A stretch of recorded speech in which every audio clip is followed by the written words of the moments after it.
All right, ready? City of Alpine Planning and Zoning Commission meeting. We are calling to order at 5:39, October 28th. We do have a quorum. City Secretary, do you confirm that? Yes, we do. Do we have any public comments? No. I don't see anybody here to make a public comment, so we will move on to public hearings.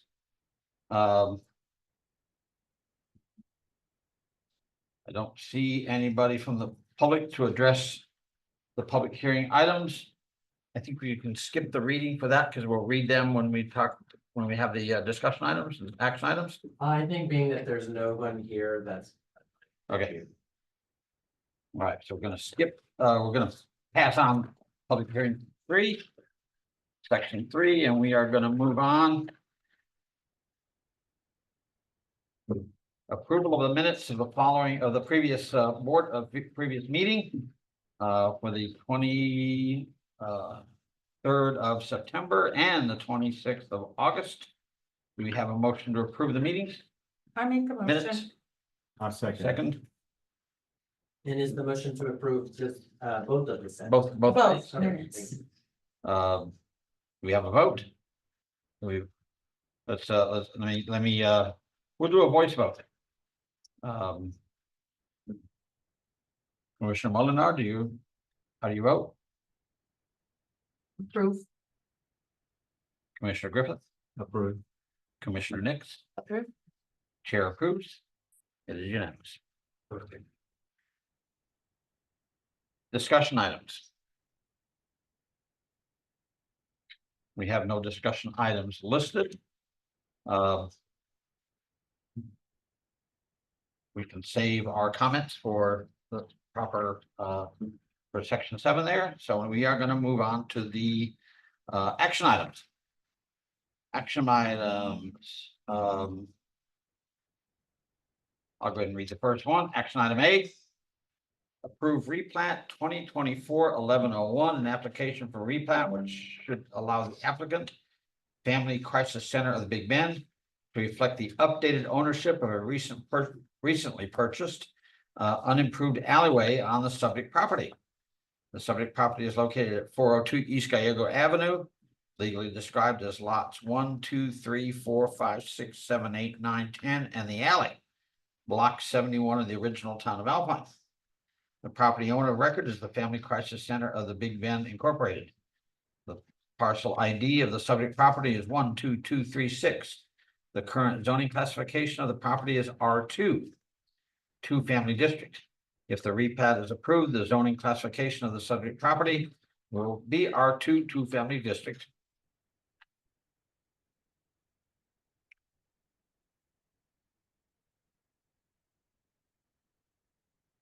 We get to get a This is motion a to approve and then a second. motion. Do you have a motion to approve? As far as moving on to A motion to approve. motion to and then approve, A second, so we can go. so we can start discussing. I second the motion. I motion to approve. You made, okay, all right. Alrighty, so this one is, it's pretty, how do I say, procedural. The Family Crisis Center of the Big Bend, they had their structure built on a dedicated, or platted city alley. The city sold them that property and the city does require them to proceed with the replat to show that updated ownership, so the public record is, updated. So, this is a requirement that we, basically implemented it just to make sure that the records are up to date and they're just complying. So it's very procedural and it's just a pretty simple replat, updating the ownership, showing that they now own that previous alley.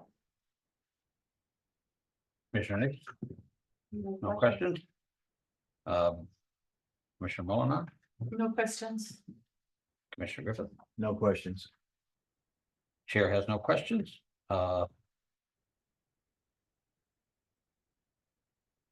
Commissioner Molinar, how do you vote? What is the word positive? What is the? Approve. I approve. Commissioner Griffith, Approved. Commissioner Nix, Approve.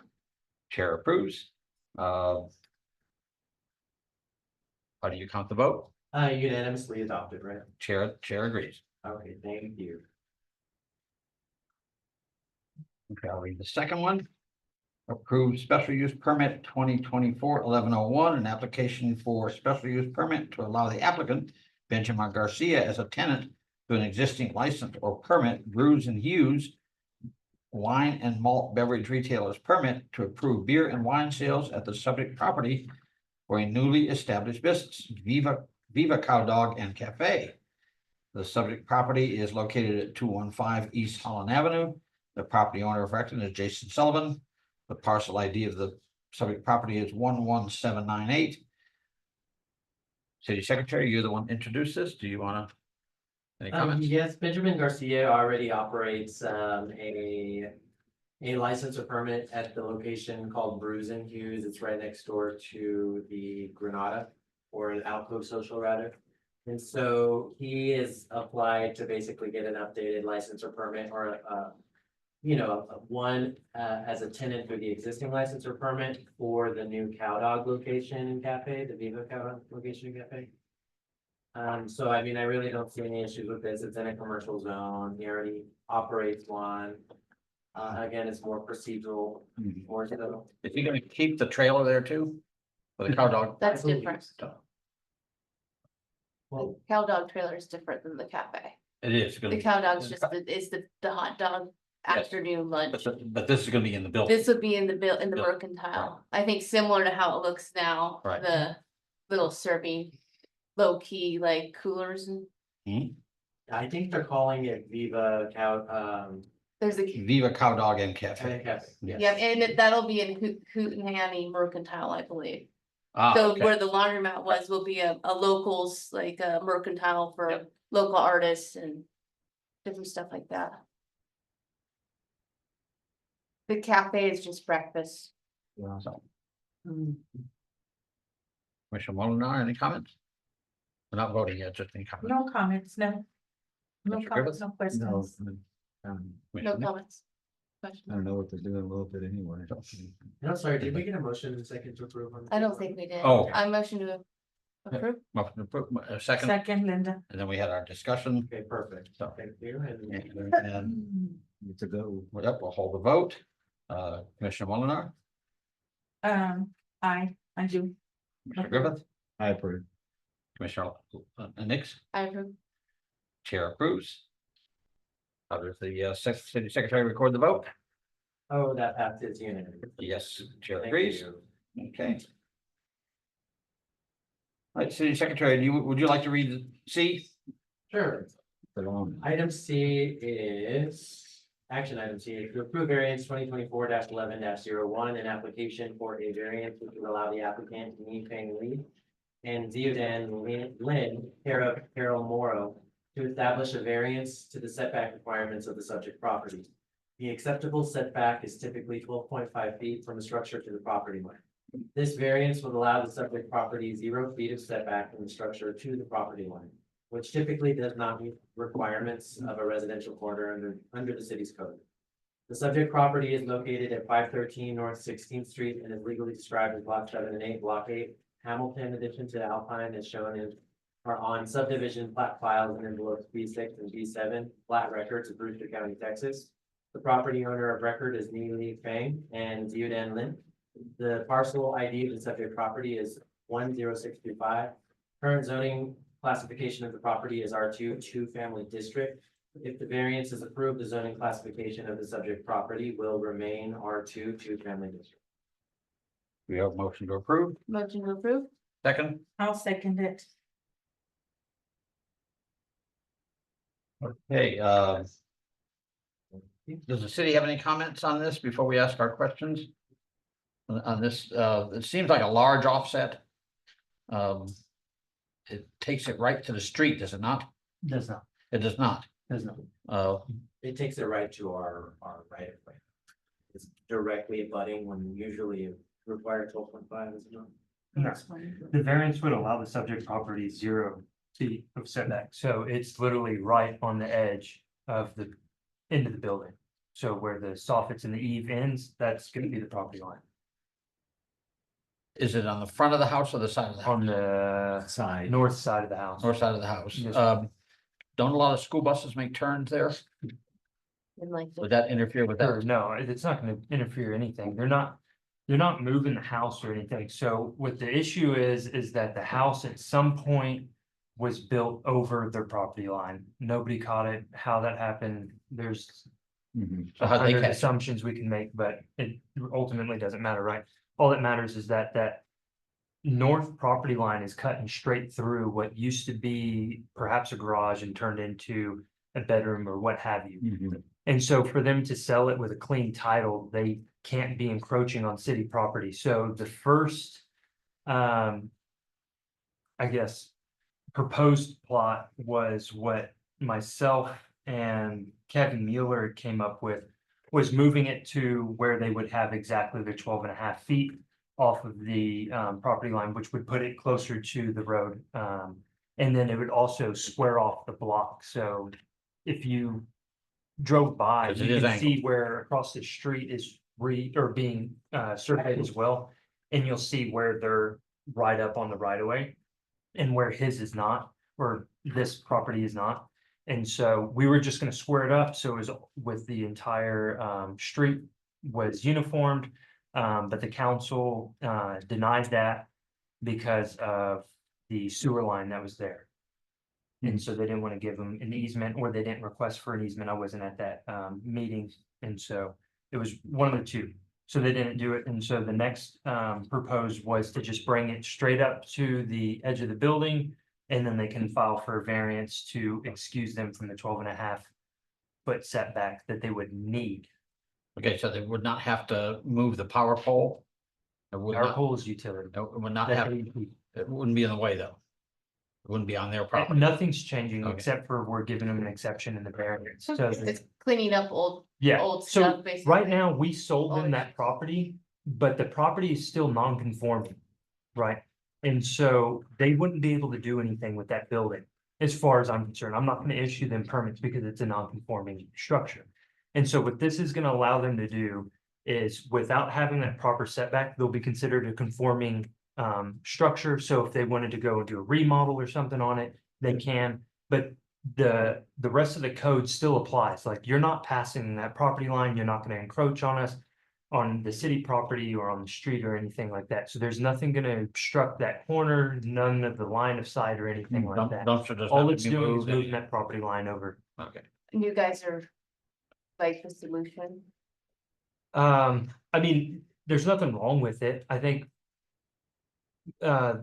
In my opinion, the first one would have been the best. Is we're giving other people utility easements. We should have been able to give them an easement and then made it a lot easier for them. They wouldn't have to apply for a variance. They would have had proper setbacks as well. But ultimately, it really doesn't matter because the distance is there, right? It's not like there's a fire setback that's not being had between them and another structure. It's them and the street. So it really ultimately doesn't matter. The fence is staying where it's at, the house is staying where it's at. Nobody has to demo anything. now if they It wanted works. to, could they extend that all the way out to the street? No, No, because their property line's right there on the side of the Yeah. house. And even then, by code, you have to be 12.5 feet from that property line. So even if the property line was next to the street, you're not building within 12.5 feet of that. Right. Is there a lot of properties like that that are built right there in their line instead of giving them? Some of these older ones are, Yeah, I don't know if you, yeah. Yeah, I looked up the picture. I can see what you're talking about. Mhm. yeah, I It's walk, right there. I walk past it all the time on Sundays, but Yeah. that's not my walk. So, Commissioner Nix, any comments? Nope. Commissioner Griffith, no, it's clear now what they're trying to do. Commissioner Mullenhour, No comments, no questions. no comments from the chair. So, we'll change the order a little bit here. All right. Commissioner Mullenhour, how do you vote? Yes. Aye. Yes. Aye. Commissioner Nix I, and Commissioner Griffith, I. chair votes aye, Unanimous. chair votes aye, it is unanimous, Thank you. chair is agreed. And we'll move on to action item D. approve a recommendation for the city council to approve the updated zoning map provided by the Rio Grande Council of Government. And this is from Megan, and she's not here. Jill, would you like to comment on that at all? I recommend we just do a motion to approve in a second so we can open up this discussion. So, do we have a motion to approve? Do we have a Second. second? All right, perfect. So the city manager is putting this forward to the Planning and Zoning Commission to make a recommendation to get this draft zoning map approved. And if approved, it'll go to city council for final approval. It was based on last Yes, on month's last discussion. meeting. Mhm. Commissioner Nix, any comments? No. Commissioner Mulliner, Nope, no comments. Commissioner Griffith? No, well, except, are they sending it to the city council? Yes, you're voting on making an official recommendation. Oh, okay, they're voting on that. Yeah. Okay, Vote, gotcha. gotcha. Yeah. Yeah, city gonna council be voting, requested this because the map we're working off of is 2013. Right. Which is really embarrassing that we're working, and so what we have with this map is the most updated that we can possibly get, but I know there's some amendments that city council wanted to add to that. And I believe Jessica or Rob is gonna speak on that about the C2A and the C1A and so forth for me. So I don't know if y'all remember when we had the maps out here and we were all looking over them. Yeah, if you want to, by all means. I believe it was Commissioner Laxton was wanting to have C2A and C2, or I'm sorry, C1A be conjoined. And so I don't know if y'all want to make the recommendation that we approve the map with the amendment of joining those together. And then we'd also discussed at that meeting as well that we were going to change or try to change R4 into mixed residential district instead of a mobile home district. So it kind of clears up the confusion for residents. So they don't think all they can do is a mobile home, because you can do other residential structures in those areas. Yep. So those would be the two amendments that y'all may want to add to it per our discussions that we've had with P and Z prior. What's the second amendment? I didn't. I'm sorry. So the first one was the C2A combined with the C1A. And then R4, just the name being changed to mixed residential district. Oh. Yes, sir. But the city can change those too, without P and Z. It would be better if we. We had- could recommend Yeah. it. Yeah, we so can all recommend we're it. looking for is the R4, instead of saying mobile home, the mixed residential district. That way, in the future, it could open it up to smaller homes. It would give more variety to what individuals could do as far as housing. And then Joanna Laxton recommended the C2A into C1A. So do we have the Yes. wording for those amendments? So someone would just make a motion to amend the original motion to include. That the recommendation include removing the C2A district. And combining it. Combining it? With a C1A. Yeah. C1A. Is that what we're gonna keep calling it, a C1A, or is it gonna be C3? No, it would be C1A. C1A. Changing the Okay. name of R4 mobile home district to R4 mixed use district. Mixed Mixed residential. residential. Mixed residential district. Yes, sir. I make a recommendation Uh, to do all of that. Perfect. By the way, when you get her to redo this map, she can take all those numbers that indicate C1, C2 that are on the map that kind of look like addresses. She can push a button and take those off, because they're just confusing. They don't add anything to the map. Yeah, she was telling us that there's a bunch of overlays for it, and that's just one of them that are. Yeah, it's just an attribute that goes along, Mhm. one of the overlays. And I Right. second your emotion. You second her emotion? So what? By her emotion. Yeah. My recommendation there. Recommendation. Yeah, we'll do that by individual. So Okay. when you get time, when you have the floor, but we have a motion to add those two amendments to, We can go ahead and vote on the amendment So- first. so that's what we're gonna do. We're gonna vote on the amendments first. Commissioner Nix, how do you vote on the amendments? Approve, I. Commissioner Molinar Aye. and Commissioner Griffith? Aye. I vote. and chair votes aye on the amendment. And now we'll just need to go. Now, yep, we will hold a vote on the approval of to pass this on with our recommendations with the amendments. With approval of the city council, Commissioner Nix, how do you vote? Approve. Commissioner Griffith, Approved. Commissioner Molinar, Approve, I. chair approves. It is unanimous. Perfect, thank you. How do you record the vote? Yes, unanimous. Thank you. Chair agrees. Any board member comments?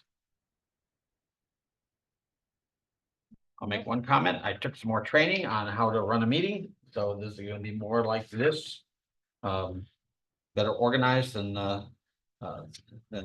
discussion we had last time. We have a motion to adjourn. Motion to adjourn. Second, Second. we stand adjourned. At 6 p.m.